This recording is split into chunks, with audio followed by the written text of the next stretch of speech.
Hey guys, welcome back to the channel. Today I'm going to show you how to transform your gauge cluster from this into this.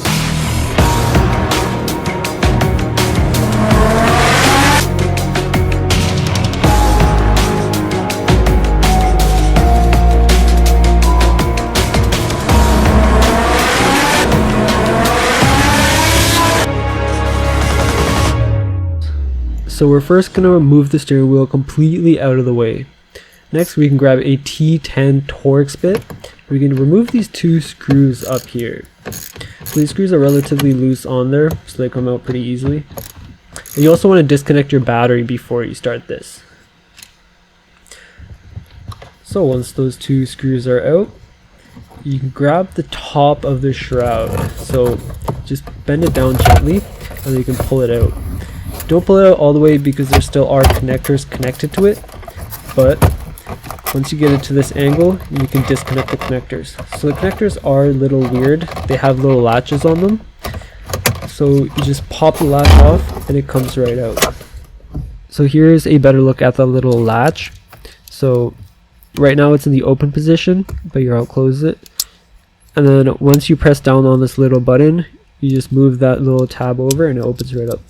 So this is the gauge cluster that I decided to go with. And as you can see, it's fully digital. So this is the ID4 Motion digital gauge cluster. It's available for the E60s, E90s, E92s, E46s, a lot of the E series cars. And this little shroud thing just fits onto the screen like this. It's just 6 bolts or 6 nuts that hold it together. So in the kit, you get this little adapter for a backup camera. You get 2 harnesses and the actual dash itself.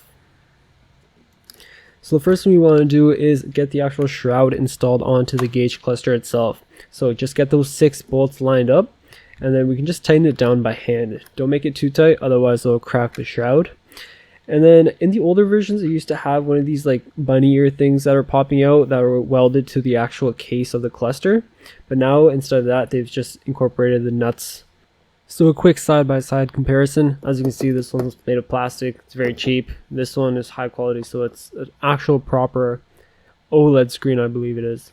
And then even on the back, you can see it's made of plastic, and the ID4 Motion one is made out of metal. So it's much higher quality than OEM. So now moving back into the car, we can grab our main wiring harness. Now as you can see, this just plugs right into the OEM connector. Let's just get it lined up. And then we're going to pull the latch up until we hear a click. Just like that. Give it a good tug. And then tuck it down somewhere so it doesn't rattle around while you're driving. And now we can grab our actual cluster itself. And then be careful because these edges are sharp. It can scratch your plastic trim. So when you're putting it in, just be very, very careful.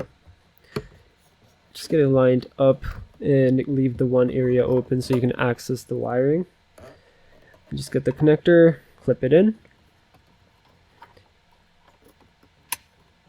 and that's pretty much it. It's connected. I also want to show you guys this USB extension cable that I installed. I did it off camera, but it's pretty straightforward. You just cut a big hole and run the wire through. This is so you can update your cluster without having to remove it whenever there's a new update. And then you just grab this little 90-degree USB extension thing, just so it doesn't pinch the wire when you install it. And then you just plug these two together. So I reconnected the battery and started it up. You can see that it's on. So it's going to prompt you through this quick setup. And to control it, you're just going to use these two buttons, the BC and the check button. So the check button is going to be to move it up and down. And then the BC is going to be your select. Sorry, the check button can only move down. So this is the one annoying thing about this cluster. You can only move down. So you see I'm moving down right now. And then if I move too far past it, then it goes all the way back to the top. So if I miss something, I have to go back. You'll see me do this a few times probably because it's really difficult to do, but I wish they would come up with a better solution for this. But anyways, I'll take you guys through a few of these themes just so you can see what they look like. So these are all of the analog ones. They're pretty much the same as stock, just different colorways. And then on the top, they also have the shift indicators in your engine temp. You see that yellow bar? That's your engine temp. And then this is what they have in the newer BMW, so the F series and G series. This is just a more modern BMW OEM cluster type. This is my favorite one. I don't know what car it's based off of, but it looks really cool. It gives you all the information you need. In this color, it matches the rest of my interior, my ambient lighting. So I really like running that one. And then these are previews. So I don't actually have these installed on my cluster. I guess they just let you preview them, and then you have to pay to unlock them or something. I think they're $120 per pack.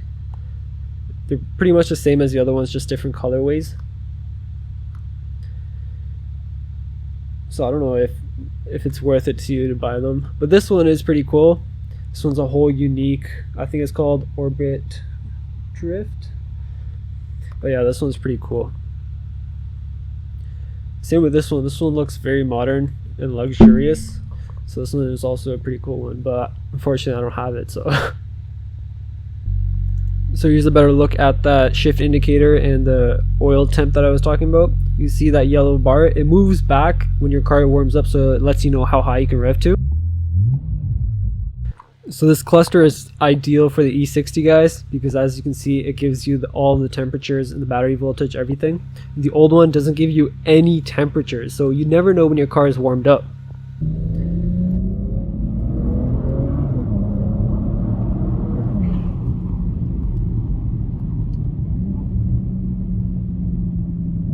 You can see just how responsive it really is. And also, you can kind of see the glare that's on the screen. It was supposed to, I thought it was going to come with a matte screen protector, but unfortunately it didn't. So I went ahead and ordered that separately.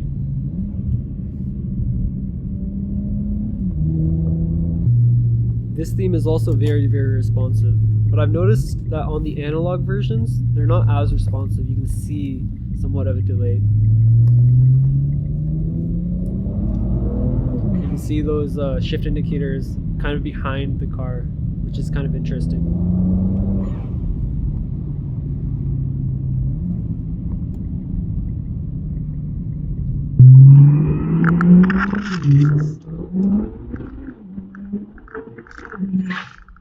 You can just see how responsive it actually is.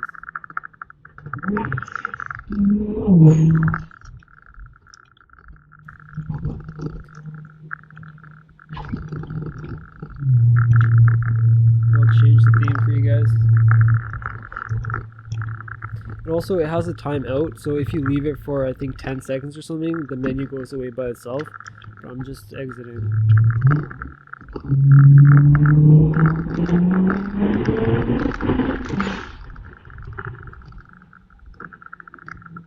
You can see it's almost instant.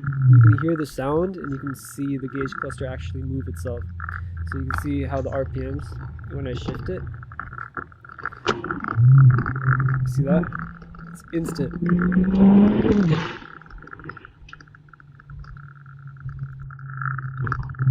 And there you guys have it. That's how you install a custom gauge cluster in your car at home. If this is the first video you're catching of mine, please consider subscribing. And if you feel like you've learned something new or interesting, please drop a like and comment down below. I'll see you guys in the next one.